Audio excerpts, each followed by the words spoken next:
Минуточку, я записываю. Окей. ხალხო და ჯამაათნო. კიდე ერთხელ მოგესალმებით.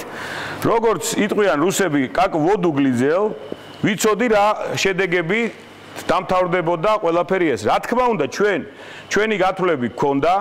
რა თქმა უნდა, ჩვენ წინასწარ ჩატარებული ქონდა კვლევა, რომელი კვლევითაც ჩვენ გავდიოდით უპირობოდ პირველ ადგილზე. ოღონდ იმ პირობის შემთხვევაში, თუ მოსახლეობის ის რაოდენობა, რომელიც აცხადებდა ჩვენ მხარდაჭერას, მოვიდოდა არჩევნებზე.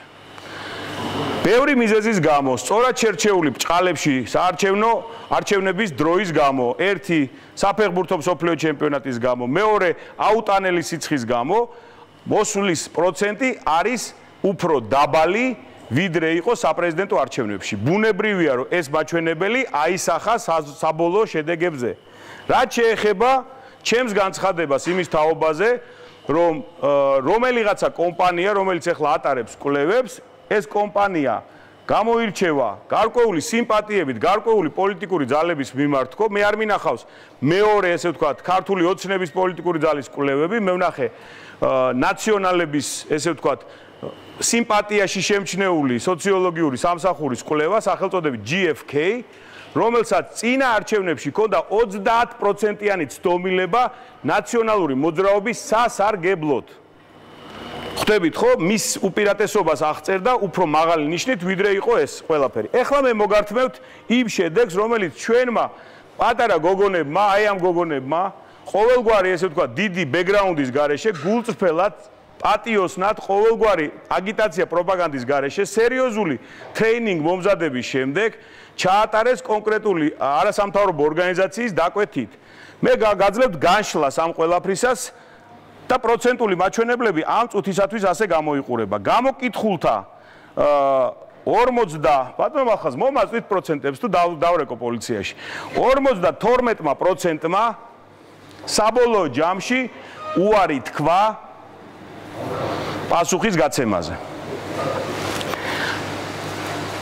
გავაკეთეთ ყველაზე პრიმიტიული, ანუ ჩვენ არ გქონდა ფილტრების, ესე ვთქვათ, ფილტრირების ის მექანიზმები, რომელიც ახასიათებს კლასიკურ სოციოლოგიურ კვლევას, ამიტომ ყველაზე სწორი არჩევანი კეთდება 50% იხსნება უარი და რჩება დარჩენილი რაოდენობა და ამ რაოდენობას წარმოგიდგენთ აბსოლუტური მაჩვენებლებით, რიცხვებით, პროცენტებში თვითონ გადაიყვანეთ. შეიძლება შემეშალოს. ესე იგი, დავიწყებ თანმიმდევრობით. ნომერი 3.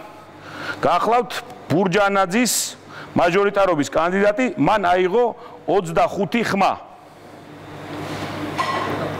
მეორე, ნომერი 5, ეს არის ნაციონალების კანდიდატი, მან აიღო 61 ხმა.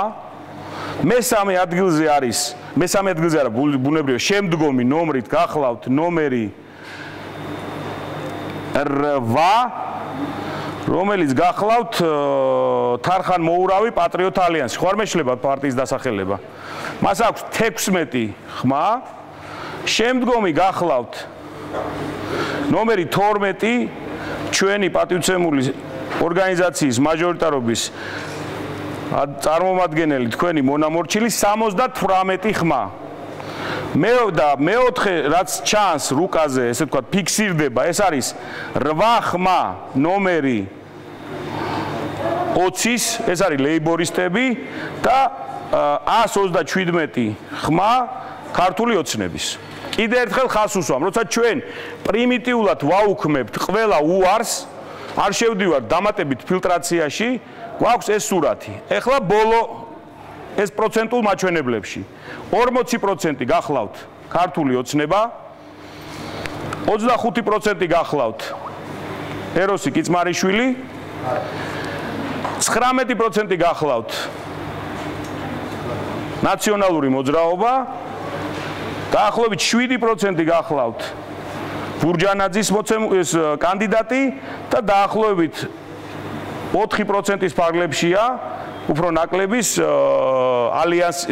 პატრიოტთა ალიანსი და 2%-ამდე აგროვებს ლეიბორისტული პარტია. ეს არის ჩემი მონაცემები, ეს არის მონაცემები, რომლებიც იმედი მაქვს, რომ იქნება ბევრად უკეთესი რეალურად უკვე უბანზე და სრულიად სხვა სურათი იქნება, მე ვგულისხმობ მატების პერსპექტივით ჩვენთვის, იმიტომ რომ ჩვენ გვაქვს ძალიან დარწმუნებით ამის სერიოზული იმედები, ეს არის ჩემი შეთავაზება დღევანდელი, ჩვენი ამოცანა ეხლა იწყება, დავიცვათ ის ხმები, რომელიც ჩვენ მივიღეთ ამ ძიმე სიცხიან კვირა დღეს. კითხვები? შეიძლება იწინათ ძალიან პრობლემის მიხედვით, ხარაც თქვენ